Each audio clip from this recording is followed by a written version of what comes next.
residentes y algunos otros residentes, incluso internos, que ha llegado la invitación. La idea de estas sesiones es volver a retomar las sesiones de cada semana que antes se tenían, que eran las sesiones de hospital, y que por cuestiones de pandemia, pues no se han podido realizar. Entonces, pues siempre hay que ver de qué forma nosotros podemos aportar y podemos aprovechar este tiempo. La idea es que se conecten la mayor cantidad de residentes posibles de todas las especialidades, y estas pláticas van dirigidas en específico a todos aquellos que estamos atendiendo pues de forma activa, que es la gran mayoría, a pacientes con COVID, y en específico el adulto mayor. Entonces, vamos a dar inicio con la primer ponencia, que va a estar a cargo de mi compañero Arturo Ruiz Escamilla, residente del tercer año de geriatría. Nada más, pongo la presentación.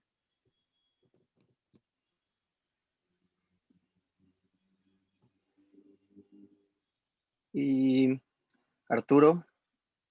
Hola, pues bueno, ¿sí me escuchan? Sí. Sí. Bueno, por cuestiones tecnológicas no pude poner yo la presentación, pero bueno, Carlitos me va a hacer favor de irla pasando. Bueno, el día de hoy nosotros lo que vamos a ver en esta clase, el contenido pues va a ser la definición, la fisiopatología de la enfermedad a grandes rasgos. Obviamente esta no va a ser dirigida como para el servicio únicamente de geriatría, sí, también para pues todos los que nos estén acompañando.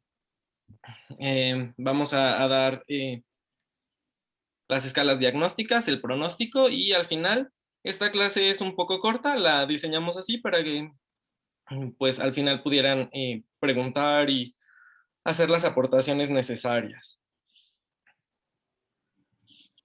¿La que sigue? Espera que se trabó esto. Bueno, pues para ir avanzándolo un poquito, tenemos que recordar que la fragilidad es una enfermedad que envuelve una serie de complejas interacciones biológicas, sociales y factores cognitivos que impactan negativamente en el individuo. Esto, de ahí es la gran importancia de esta exposición, ya que en base a esta patología es que nosotros vamos a poder tomar decisiones o vamos a tener una idea un poquito más grande para tomar decisiones en lo que respecta al paciente con fragilidad y COVID.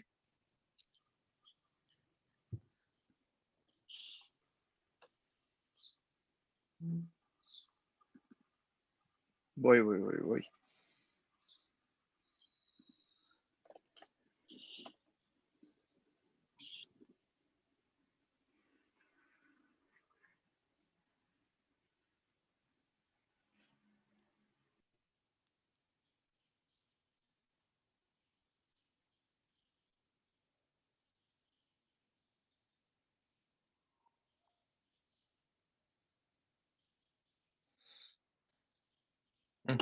En cuanto a la definición, pues vamos a tener que la fragilidad es un síndrome médico con múltiples causas y contribuyentes, que se caracteriza por una fuerza y resistencia disminuidas y una función fisiológica reducida, la que lleva a una mayor vulnerabilidad de los resultados adversos por la salud, como el deterioro funcional y la mortalidad temprana.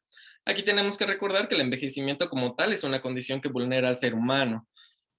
Por lo tanto, lo hace más susceptible a eventos estresantes, enfermedades como tal, eventos en agudo. En este caso, pues el SARS-CoV-2 pues, va a ser un evento en agudo que va a ser de gran importancia, ya que un estresante como tal pues nos puede vulnerar y puede disminuir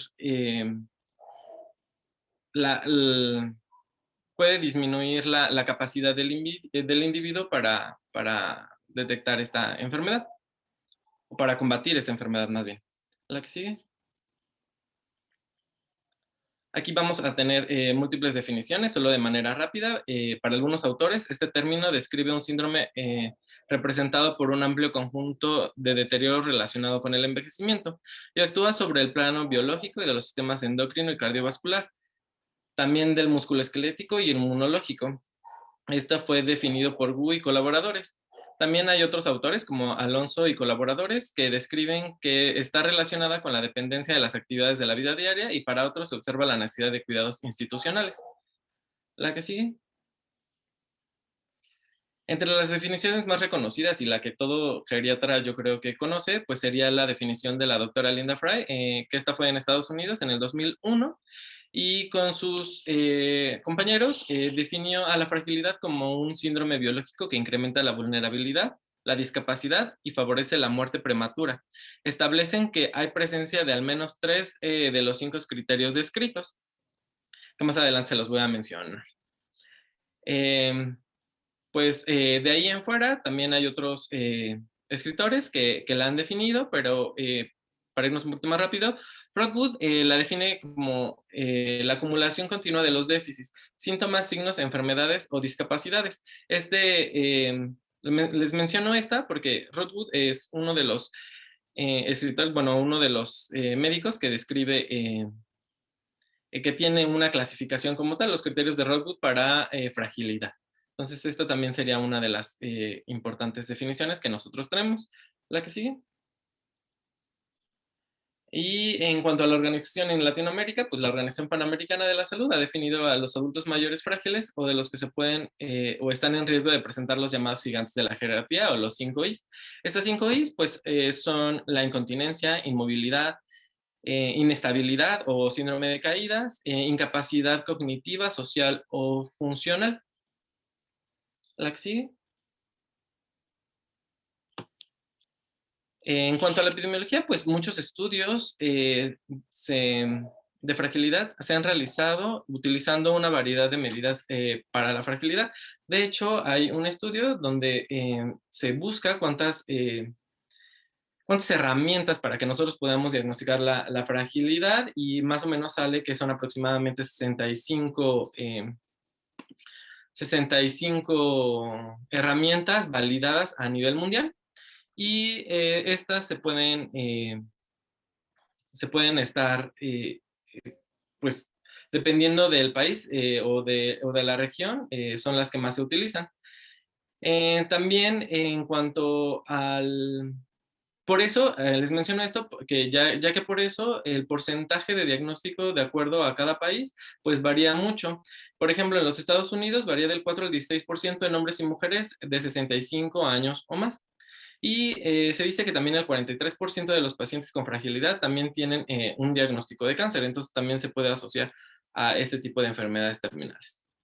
En el estudio Compartir, que es un estudio europeo y la encuesta de salud de envejecimiento y jubilación de Europa, compara 8 escalas de fragilidad y varían de estas 8 escalas que fueron las más utilizadas en Europa, y varió del 6 al 44% cuando se aplicó una base de datos a pacientes que se encontraban entre 50 y 104 años de edad. Entonces, pues vemos que a partir de la herramienta que nosotros utilicemos, es cuando nosotros podemos decir si sí estamos diagnosticando correcta o incorrectamente, ¿no? Y como les había mencionado, varía muchísimo de acuerdo a la herramienta. En Estados Unidos se realizó un estudio con personas de 90 años o más, y la prevalencia de fragilidad fue del 24% para las personas de 90 a 94 años y del 39.5% entre personas de 95 años o más. Entonces, esto nos puede dar una idea de que también la edad va a ser un factor muy importante para el diagnóstico de la fragilidad, o para que los pacientes cuenten con ese diagnóstico.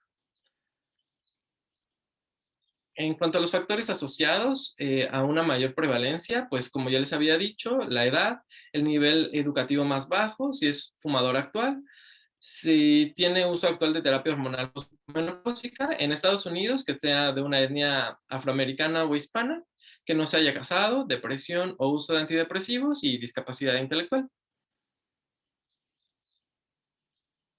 En cuanto a las herramientas que nosotros vamos a utilizar para el diagnóstico de fragilidad, pues estos son los criterios que les mencionaba de la doctora Linda Frag. Entonces, bueno, va a tener que tener el paciente pérdida de peso, más del 5% del peso corporal hasta el año pasado. que presenta agotamiento o una respuesta positiva a las preguntas sobre el esfuerzo requerido para la actividad, si se cansa al caminar o presenta agotamiento constante, que el paciente muestre una debilidad, una disminución en la fuerza de agarre.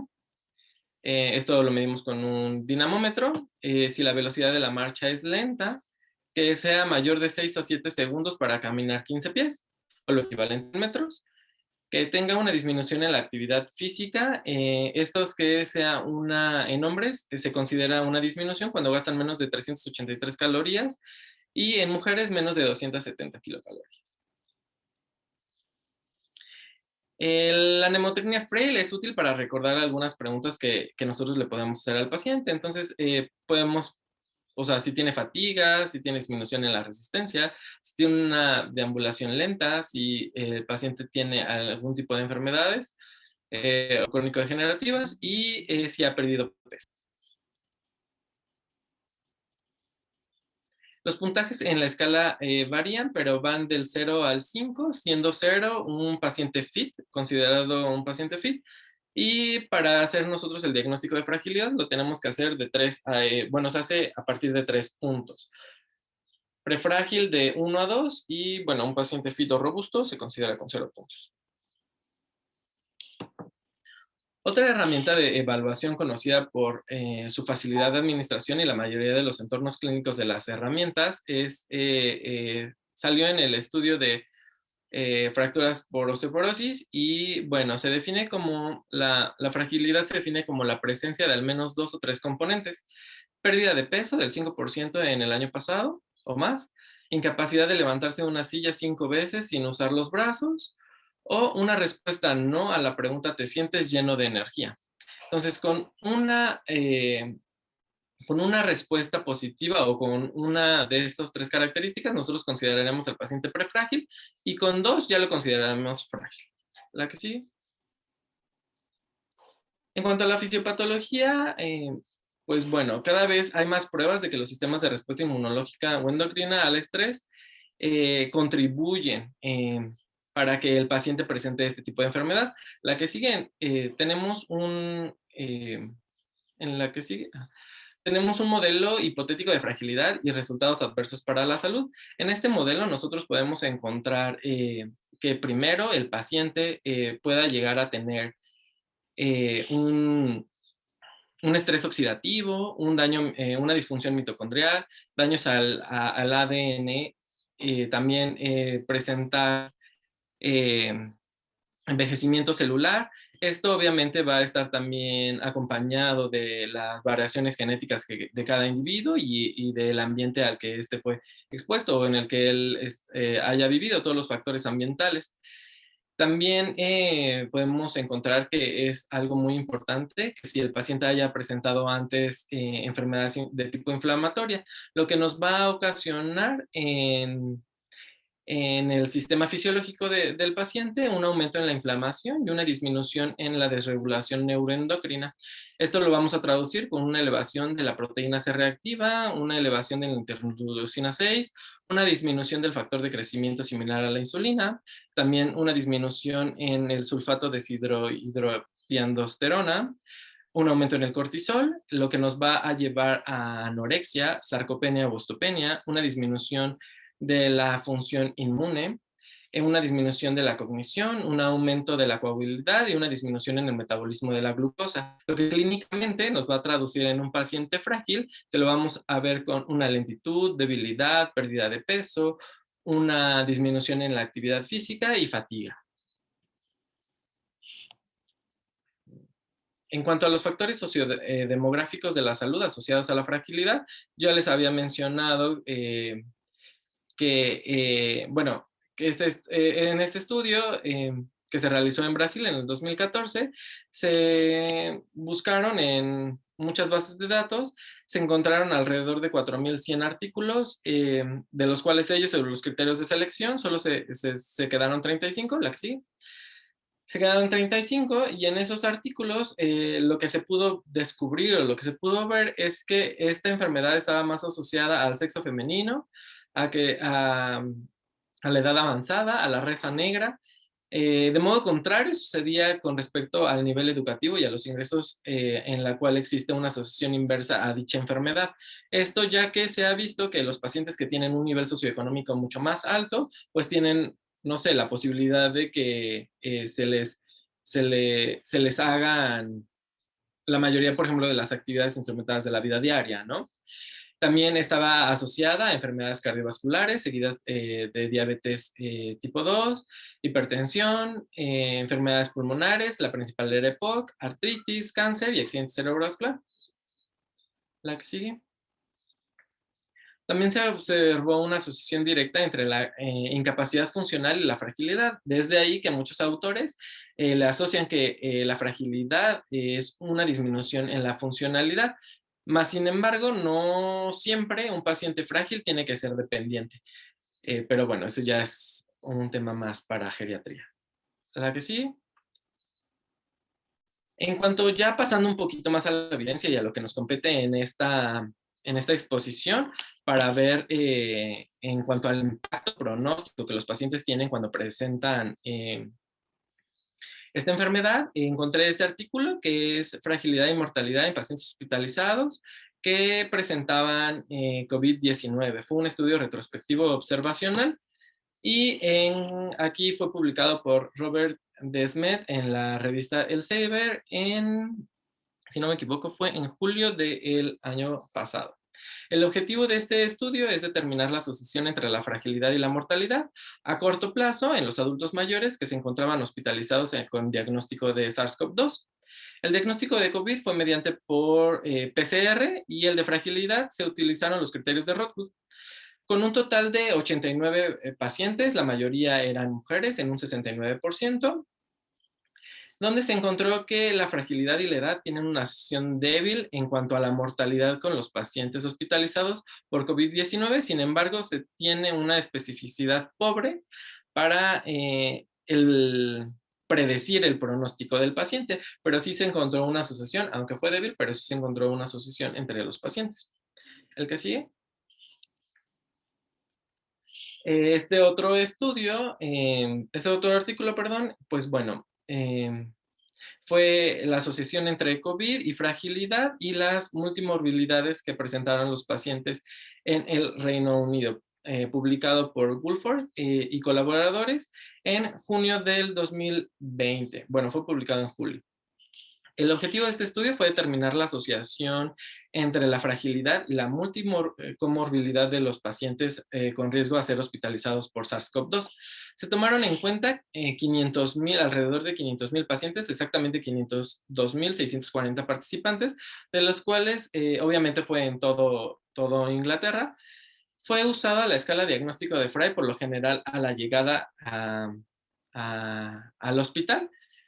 Y en este grupo de estudios se tomaron 4,510 participantes, ya que estos fueron a los que se les realizaron una PCR para SARS-CoV-2, de los cuales 1,326 fueron positivos y el resto fueron negativos. El resultado se pudo observar en este estudio que los participantes dieron positivo, era más probable que tuvieran fragilidad. Entonces, pues bueno, ya estamos encontrando una asociación un poquito más fuerte entre fragilidad y COVID. Bueno, este otro estudio es implicaciones del cuidado a largo plazo, también fue del Reino Unido. Esto fue publicado en una revista de geriatría, en una revista en el Journal on Infection in Developing Countries. Este fue por Melissa Candro y colaboradores, donde nos relatan los desafíos y las posibles complicaciones a las que los médicos se enfrentan en el contexto de la pandemia para atender a los pacientes con fragilidad. Si bien toman en cuenta a muchos pacientes y lo que ya se había aprendido en la pandemia de influenza, nos comentan los autores que el simple hecho de que el paciente cuente con fragilidad nos va a llevar a una posible presentación atípica de la enfermedad. No siempre vamos a contar con una definición operacional de la enfermedad de COVID-19, sino más bien podíamos presentar una enfermedad atípica y era muchísimo más común en los pacientes que presentaban el diagnóstico ya de fragilidad. Aquí también nos mencionan que era muchísimo más común que a la salida del hospital, los pacientes que no eran arriba de 65 años, que no tenían criterios para presentar la enfermedad como tal de fragilidad, si sobrevivían, la mayoría de ellos se volvían frágiles o prefrágiles, ¿no? Entonces también esto, por eso diseñaron este modelo ecológico para ver el impacto en las estancias de cuidados prolongados en pacientes geriátricos. Y aquí, de lo más importante, cuando presentan en el individuo, eh, nos ponen que la fragilidad y las condiciones y las enfermedades crónico-degenerativas pueden llegar a presentar una enfermedad atípica, una presentación atípica de SARS-CoV-2. También nos comentan, de hecho, que en Canadá el 79% de las muertes que presentaron en los asilos de ancianos los pacientes fueron desde que inició la pandemia, fueron por SARS-CoV-2. Entonces, esto nos da una idea, aunque no son como estudios estadísticamente significativos o no presentaron como un estudio estadísticamente significativo, pues nos da una idea de que los pacientes con fragilidad pues van a ser muchísimo más susceptibles a contraer la enfermedad y a presentar una mayor, eh, como una presentación más grave de la enfermedad. ¿A la que sigue? Eh, Aquí, este otro artículo, pues nos comenta, bueno, nos pone como tal la decisión que nosotros tenemos que tomar o las decisiones que nosotros podemos tomar cuando el paciente tiene COVID y fragilidad. No, este fue publicado en abril del 2020, muy reciente de la pandemia. Fueron datos, aquí utilizaron datos tanto de Italia como de China también. Este artículo fue publicado en la revista de Geriatría del Reino Unido y nos habla de un poco de la dificultad a que los médicos se enfrentan en cuanto a la toma de decisiones por parte de los médicos cuando ya tienen un diagnóstico de fragilidad.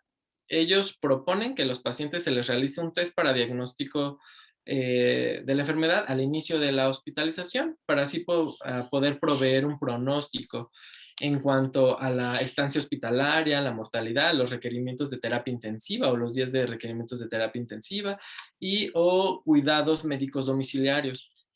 En cuanto también nos menciona que esto podría ser como un gran predecesor para ver si el paciente va a requerir cuidados en domicilio o ya se va a quedar institucionalizado como tal. No existen, hasta esa fecha, hasta la publicación de esa fecha, no existían resultados oficiales de los estudios, pero hacen unas recomendaciones a los pacientes que encuentran como al ingreso del hospital, a los más añosos.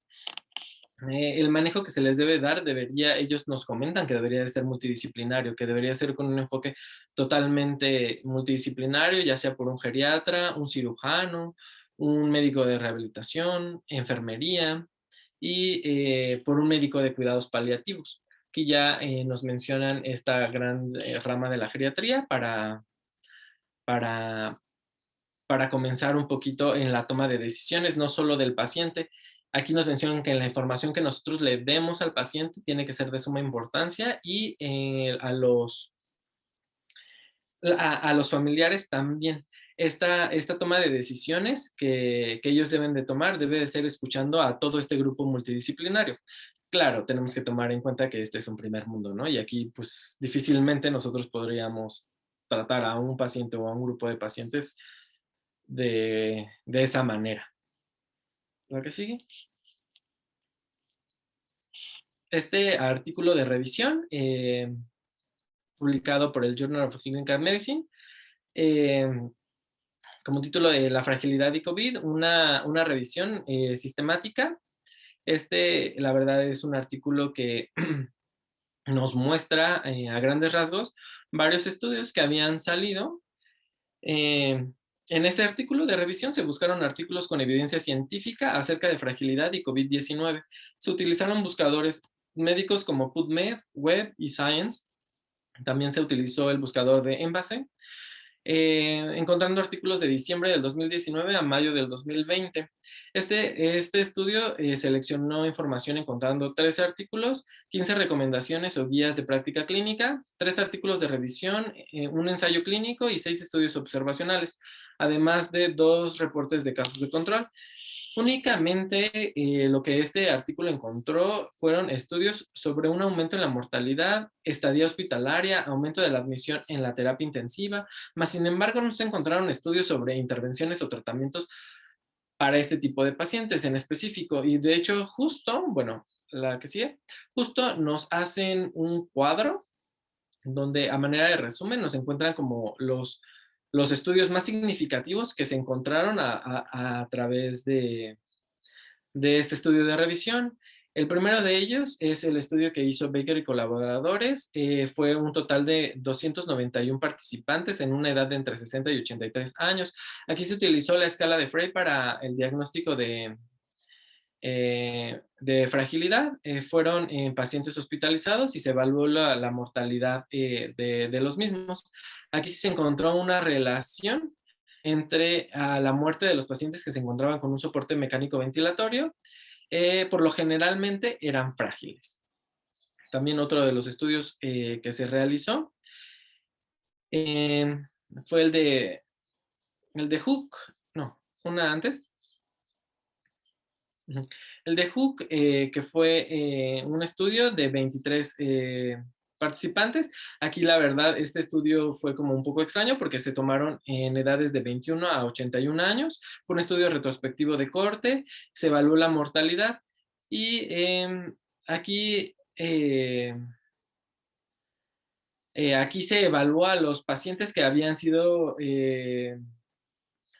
receptores de un trasplante y demostraba que no fue estadísticamente significativo, pero también lo que más me gustó de este estudio fue que evaluaba a pacientes jóvenes, pero que ya tenían patologías que pudieran condicionar a un estado de fragilidad independientemente de la edad.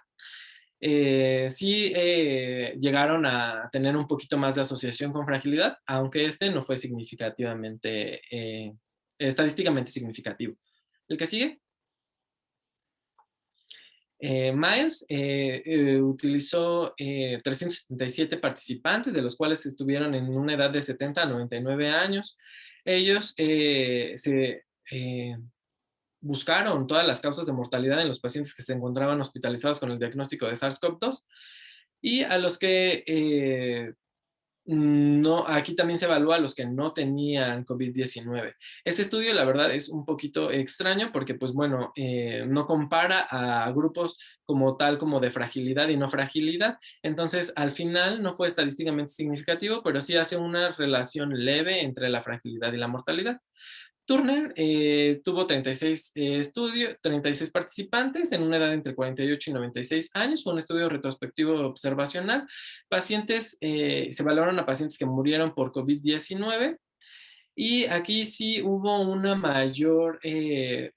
tuvieron una mayor incidencia que cuando los pacientes tenían un score mucho más alto para fragilidad, se asoció con una mayor mortalidad. Entonces, pues bueno, la mayoría de los estudios, como ya lo hemos visto, la que sigue, nos dice que si el paciente cuenta con criterios de fragilidad y el diagnóstico de fragilidad, pues va a ser más susceptible a presentar un mayor aumento en cuanto a la mortalidad y a presentar una enfermedad atípica y una mayor agresividad en cuanto al SARS-CoV-2. Aquí recuerda, es más probable que los pacientes frágiles que reciben una evaluación geriátrica integral y cuidados especiales retornen a casa con un menor declive funcional, cognitivo y tengan menores tasas de mortalidad hospitalaria que aquellos que fueron admitidos a cuidados médicos generales. Sé que en el contexto de la pandemia, pues esto no es lo más fácil. En cuanto a la prevención y tratamiento, de manera muy breve y resumida, pues se deben de plantear, como ya se había mencionado, los objetivos individuales de cada paciente y a los familiares. Es importante que al ingreso, los médicos que se encuentran en triage deban de brindar una atención al individuo muy especializada y brindarle toda la información a los pacientes. Establecer las prioridades de cada paciente, sopesar los riesgos y beneficios de las intervenciones que se le pueden llegar a brindar en el hospital, ¿no? O sea, si si se va a intubar un paciente de 92 años con diagnóstico de fragilidad, que ya sea diabético, hipertenso o con una enfermedad pulmonar obstructiva crónica, pues bueno, lo más probable es que la mortalidad sea muy alta en ese paciente. Entonces, pues también ahí hay que hablar con los familiares y con el paciente y sopesar si estas intervenciones que nosotros podemos llegar a brindarle al paciente, pues son aptas para, para cada individuo. En el paciente moderadamente a severamente frágil, a menudo menos es más. La detención agresiva de la intervención para las afecciones que no ponen en riesgo la vida pueden ser aplagadas de complicaciones. Los procedimientos de hospitalizaciones pueden ocasionar una carga innecesaria y una disminución de la calidad de vida a un paciente, ya que tiene un gran riesgo de mortalidad y morbilidad. En algunos casos, la derivación a cuidados paliativos puede ser una intervención muchísimo más adecuada a gastar insumos como tal, que pues solo van a prolongar un poquito más lo inevitable. La que sigue. Pues bueno, ya para pasar a cuidados paliativos, pues diagnosticar la fragilidad ayuda a identificar a los adultos mayores que tienen mayor riesgo de resultados adversos a la salud. Los enfoques de cuidados paliativos pueden ser útiles para aliviar los síntomas de afección de medidas relacionadas y ayudar a considerar la idoneidad de posibles intervenciones médicas o quirúrgicas, ya sea intubación, traqueostomía, etcétera, y su impacto en la mortalidad y en la calidad de vida del adulto mayor frágil. Entonces, sí hay que tener esto en cuenta. Y pues bueno, obviamente en nuestro contexto, en el contexto de nuestro hospital, donde pues no contamos ni siquiera con el personal médico necesario para atender de manera correcta a los pacientes, pues bueno, ¿qué hacer si no contamos con un geriatra a la mano? Cualquier doctor puede consultar estas dos escalas, bueno, estos dos eh, escalas pronósticas, donde la escala de Charson ya es una escala obviamente validada a nivel mundial. Es una escala donde nosotros vamos a ir rellenando, nos piden cierto número, la puedes buscar en MedCalc, y nos va a predecir el pronóstico a 10 años del paciente, la sobrevida del paciente a 10 años.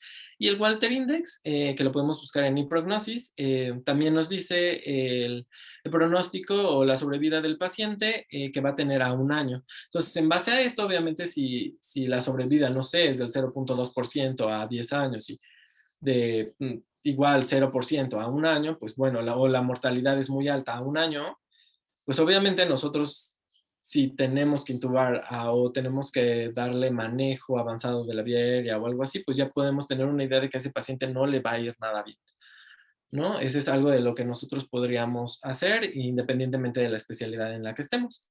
La que sigue. Y creo que eso es todo. Sí. Bueno, aquí ahora pasamos a la etapa de comentarios. Yo creo que la mayoría de mis compañeros va a realizar algún tipo de intervención o aporte a esta clase, o si alguien tiene una duda, me la puede hacer saber. Ok, gracias a Arturo. Pues nada más puntualizar, yo creo que aterrizar para dar las conclusiones. Pues todos aquellos que nos acompañan, que no están que no están familiarizados con este tema de fragilidad, la intención pues era esta, de que conocieran más a fondo a qué nos referimos con esta situación de decir que el paciente es frágil. Y como lo expuso mi compañero, pues es un estado de vulnerabilidad. Son una serie de características clínicas que van a tener los pacientes en común, que nos van a hacer más vulnerable al paciente a que tenga peores resultados dentro de su hospitalización. Por eso no ponemos en el mismo contexto a dos pacientes de 80 años, no los podemos equiparar. Es muy difícil, más en el paciente geriátrico, y una de las herramientas, como lo mencionó Arturo, pues son las escalas que tenemos a la mano, que son fenotipos. Es únicamente saber qué características clínicas tiene el paciente o cuáles no tiene, qué tan independiente o qué tan dependiente es para decidir, ¿no? Para la toma de decisiones. Esto que menciona al final Arturo, yo creo que es muy importante acerca de acerca del uso de los cuidados paliativos.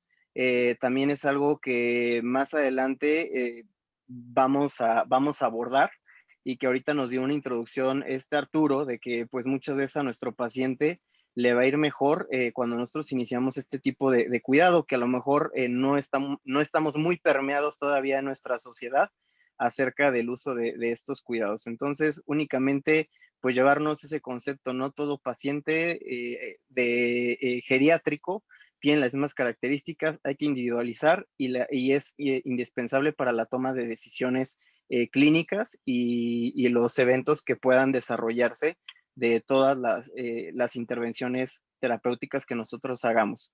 Eso es lo que yo podría concluir con esta parte. No sé si alguno de mis compañeros quiere agregar o puntualizar alguna otra situación.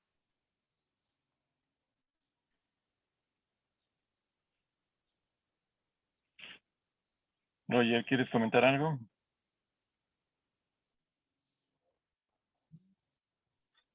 Sí, bueno, sobre los artículos que publicó Arturo, hay unos un poquito más recientes de noviembre y de diciembre, en el que se usó la escala de valoración geriátrica. Usaron el ROTUS contra el fenotipo, el clásico, que es el CSF, que es la escala clínica de fragilidad. En ellos se dieron cuenta que sí, cerca del 49% de los pacientes que tenían COVID podían llegar a fallecer. Sin embargo, los criterios que usaron también, o que contradijeron un poquito este estudio, fue de que solamente estaban valorando la pura fragilidad, no estaban contemplando muchas veces otros aspectos como puede ser la dependencia del paciente, independencia o con funcionalidad. Porque un paciente que esté frágil no indica que sea un paciente que esté inválido o que no sea funcional. Hay que tener también como que muy claro ese aspecto. Y también hace como 5 días, si mal no recuerdo, salió un estudio sobre el COVID y pacientes frágiles, demostrando las principales causas de mortalidad, y se demostró que la principal causa de mortalidad son los infartos en los adultos mayores que tienen COVID. Segundo causa de mortalidad en pacientes con COVID y fragilidad, disfunción renal, y tercera, eventos cardiovasculares, específicamente stroke. Y también sobre los criterios de validación y eso, el más sensible, porque ahí como que medio no se entendió, son los criterios de Rothwood. Sin embargo, estos son cerca de 70 criterios, entonces para una evaluación no son factibles, nos cuesta demasiado tiempo llevarlos a cabo. Los criterios de Fried son los que están como que más estandarizados o a nivel mundial. Sin embargo, pues no tenemos muchas veces las herramientas para diagnosticarlos, como puede ser el dinamómetro. Entonces, ya tenemos aquí las otras dos escalas que se comentaron, que es la escala de Frey, que tiene muy alta sensibilidad y especificidad. Y aquí en México tenemos validada la escala de Ensrud, que es otra que está, de hecho, en la guía de práctica clínica aquí del IMSS. Muy bien. ¿Alguien más que quisiera comentar de los muchachos que nos acompañan? No sé si tenían conocimiento sobre, bueno, obviamente, me imagino que lo han oído, pero si ya tenían conocimiento y si han podido hacer algo en relación a buscar fragilidad en pacientes que les han llegado con COVID, que han visto.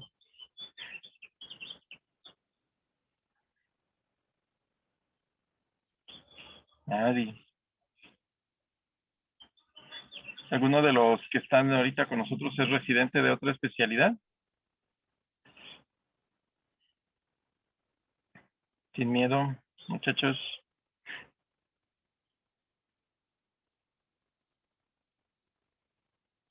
Creo que no.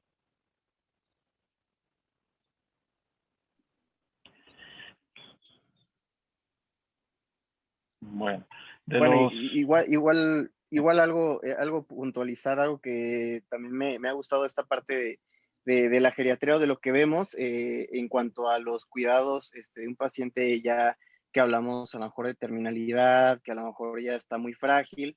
Una de las preguntas que incluso siempre se aconsejan es que si a mí me sorprendería o si realmente me sorprendería si mi paciente falleciera, ¿no? Porque sí nos llegan pacientes de misma edad y con diferentes fenotipos, y que al momento de verlos simplemente ya vemos que pues con el estado de nutrición, el estado de cuidado general, podemos incluso de manera visual ya captar una idea general acerca de pues el estado en el cual nos llega el paciente, y las decisiones terapéuticas a tomar, ¿no? Que eso es importante e insisto que es pues parte de individualizar el tratamiento del paciente. Está bueno, muy bien. Bueno, pues, algunos de mis residentes, sobre todo todos ya han estado mucho en COVID. Sol, por ejemplo, que estuviste en la Ciudad de México, ¿algo quisieras agregar, comentar en ese sentido?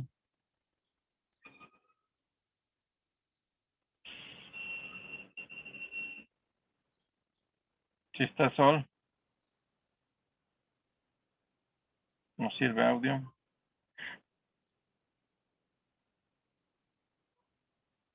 Por escrito se vale también.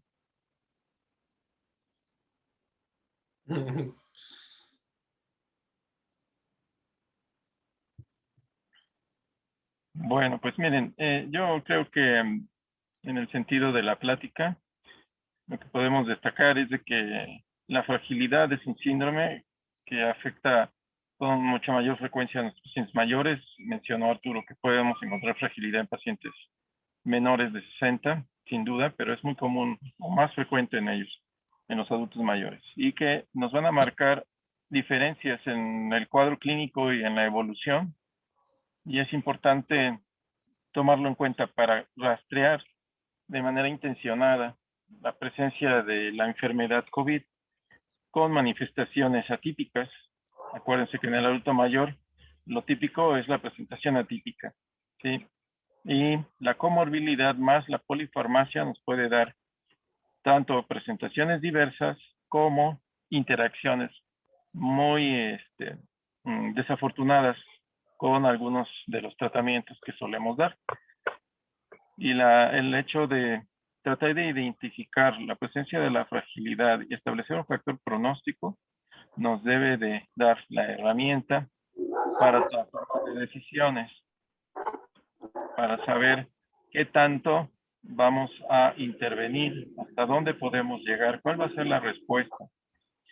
Y en ese sentido, la plática de la siguiente semana nos va a ayudar un poquito para la toma de decisiones y directrices avanzadas en los pacientes mayores. Ajá. Me parece que la revisión que hizo Arturo es muy buena y los comentarios agregados muy también. Entonces, pues, sin más, si ya nadie tiene algún otro comentario, pues les agradecemos mucho su presencia. Esperamos que haya sido de ayuda y que les despierte un poquito más el interés sobre el grupo de adultos mayores.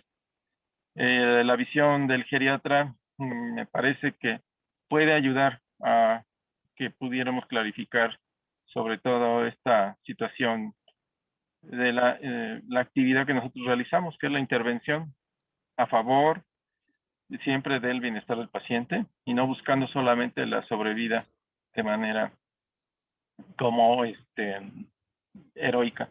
¿Sale? Entonces, nos vemos la siguiente semana. Muchas gracias a todos. Estuvo muy bien tu presentación y gracias a Carlos, gracias a Roy, gracias a todos los que nos ayudaron en los comentarios. Saludos a todos. Hasta luego. Bye. Hasta luego, buen día. Bye.